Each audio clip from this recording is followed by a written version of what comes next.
आप सबको जय मसीह की। मैं परमेश्वर को फिर से धन्यवाद देता हूं प्रभु की दया के लिए जो आज की सुबह परमेश्वर ने प्रदान किया।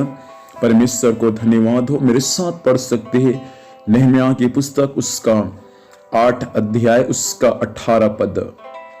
फिर पहले दिन से अंतिम दिन तक एजरा ने प्रतिदिन परमेश्वर की व्यवस्था की पुस्तक में से पढ़ पढ़ कर सुनाया। यों वे 7 दिन तक पर्व को मानते रहे और 8वें दिन नियम के अनुसार महासभा हुई। परमेश्वर पिता इस वचन के माध्यम से हम सबको आशीष दे। प्रियो, यहाँ पर 8 अध्याय उसका 13 पद से लेकर उसका 18 पद तक झोपड़ी के पर्व के बारे में दिया गया है। परमेश्वर सारे यहूदियों के लिए 7 पर्व दिया था ताकि सारे यहूदी लोग 7 पर्व को परमेश्वर के वचन के अनुसार उनको माने, जिसमें का एक पर्व है झोपड़ियों का पर्व। ये झोपड़ियों का पर्व 7 दिन का होता है और इस पर्व में परमेश्वर का दास जो था अर्थात एजरा, वे उसके बारे में यहां लिखा है कि वे पहले दिन से लेकर अंतिम दिन तक अर्थात 7 दिन तक लगातार परमेश्वर का दास एजरा क्या किया, प्रतिदिन परमेश्वर की व्यवस्था की पुस्तक में से परमेश्वर के वचन को पढ़ पढ़ कर सुनाया।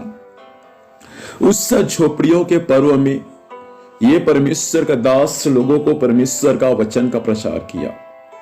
प्रतिदिन लिखा है, मतलब रोज सुबह शाम दोपहर को परमेश्वर के वचन का प्रचार किया। परमेश्वर के वचन को पढ़ पढ़ कर लोगों को सुनाया। अंत में क्या हुआ, जब 7 दिन तक लगातार परमेश्वर के वचन का प्रचार किया, लगातार परमेश्वर के वचन को सुनाया, तो 8वां दिन एक महासभा हुआ। 9 अध्याय को आप पढ़ लेना, नहम्याह की पुस्तक उसका 9 अध्याय को। 7 दिन तक तो लगातार परमेश्वर के वचन का प्रचार हुआ, लेकिन 8वां दिन महासभा हुआ और उस महासभा में लोगों ने अपने पाप का अंगीकार किया, अर्थात लोगों ने अपने पापों से मन फिराया।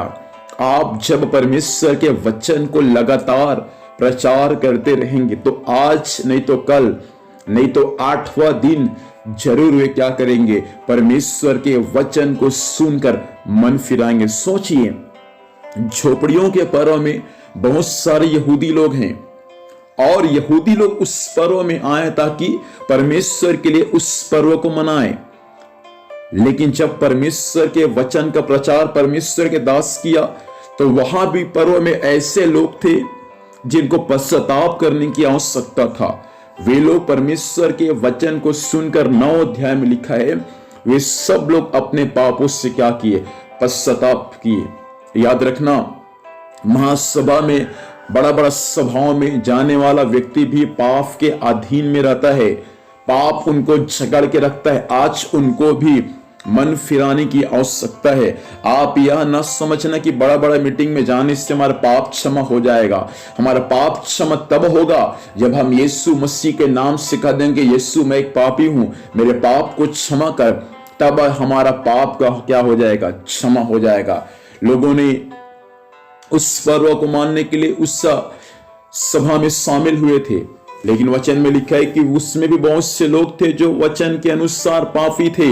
लेकिन जब परमेश्वर के वचन का प्रचार किया तब लोगों ने प्रचार को सुनकर, परमेश्वर के वचन को सुनकर अपने पापों से क्या किया, तौबा किया।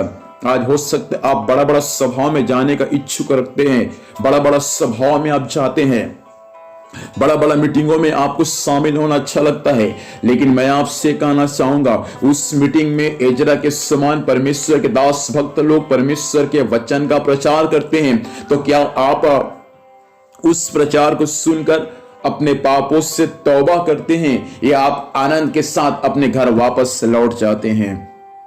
हमारा कर्तव्य हो जाए कि हम जो कुछ भी सभा में शामिल होते हैं, कुछ गलती कुछ पाप हमारे जीवन में है, बाइबल के वचन के अनुसार उन पाप को हम स्वीकार करने वाले बन जाएं और एक नया जीवन का शुरुआत हम करने वाले बन जाएं। एजरा जब 7 दिन तक लगातार प्रचार किया, लोगों ने 8वां दिन एक महासभा हुआ और उस महासभा में लोग अपने पापों के प्रायश्चित के लिए परमेश्वर से प्रार्थना किया। आज बहुत से लोग हैं जिनको अपने पापों के प्रायश्चित के लिए प्रार्थना करने की आवश्यकता है। भाई आप हो सकते हैं, बहन आप हो सकते हैं। आप आज की सुबह अपने पापों से तौबा करें और एक बार और अपने जीवन को परमेश्वर के हाथों में सौंप दें। आइए प्रार्थना करेंगे। अनुग्रहकारी परमेश्वर पिता, यीशु के नाम से प्रभु जी, हम इस वचन के अनुसार हर एक के लिए प्रार्थना करते हैं प्रभु। आज से इस वचन के अनुसार हर एक लोग प्रभु जी अपने पापों से अंगीकार करके सौम्य वचन के अनुसार जीवन जीने में सहायता कर। आज के दिन वो संभाल, स्वर्ग की सुरक्षा दे, जाने आने में सहायता कर, हर कार्य सफल होने पाए। धन्यवाद, आपने प्रार्थना सुनो, यीशु के नाम से मांगते हैं, आमीन। प्रभु हम सबको आशीष दे, सबको जय मसीह की। Praise the Lord.